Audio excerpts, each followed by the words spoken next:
Hello, welcome back to the Coach's Corner Show, brought to you by Beggar's Pizza. We are at the athletics facility, 111th and Pulaski Road. Opened up a couple weeks, and don't forget about the other facility on 179th Street in Orland Park, 1140 West 179th Street to be exact. Tom Mulvey, operator of both the athletics facilities. All right, Tom.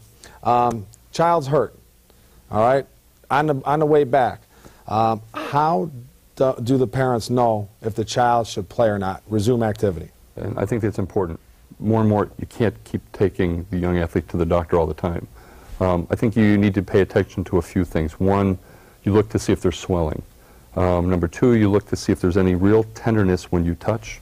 You also look to see how much pain they have with, controlled activity, practice, and if they can wean then into being able to play.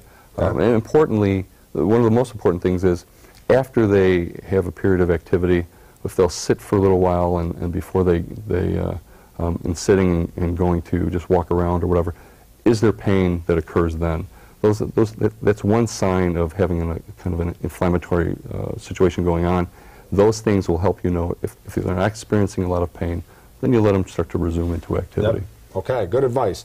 I think this is very interesting, Tom. The American Academy of Pediatrics did a study that said athletes should play more than one sport. In this day and age of specialization, they recommend playing more than one sport. What is your take on this study? Yeah, I think it's an important point. I think what they were trying to say, they did a study with 1,200 subjects between the ages of 8 and 18.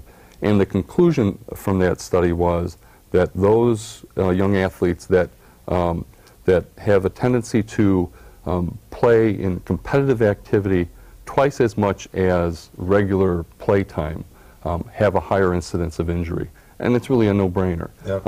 I think the controversy revolves around this, and that is when you have that young athlete that is playing competitively one sport, the problem arises in that the things that athlete does outside of that sport, in other words, specialty training or types of conditioning or skill sessions, different things, all continue to focus on the same muscle right? groups. Yep. Whereas maybe the athlete that's playing in 3 different sports doesn't have that same tendency.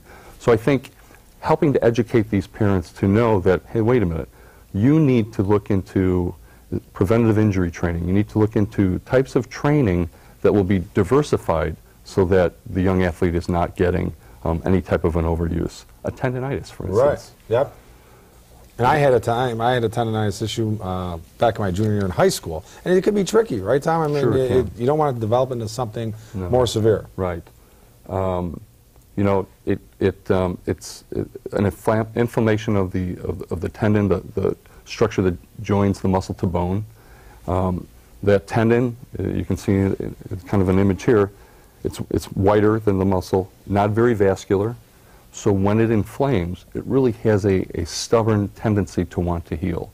And we need to address it in whatever way we can to start getting that pain to resolve. And there's a few things that we can do. One is to really let them rest, obviously. Yeah. Number two, they can, under the guidance of their doctor, they can take some anti-steroidals over the counter. Number three, you can treat it with cold initially, and then get into some heat. And that's a little controversial as it is, but we want vascularization. We want blood to flow into that tendon.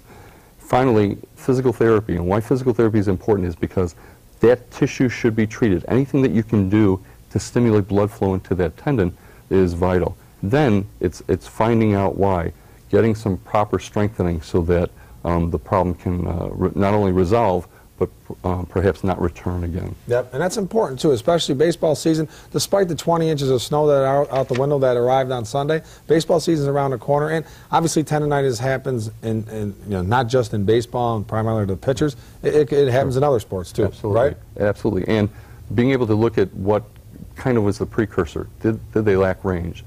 Is there a strength imbalance? Is it a result of trauma?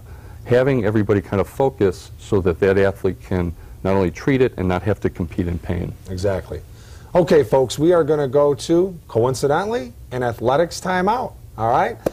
We come back, more with Tom Mulvey. Stay tuned.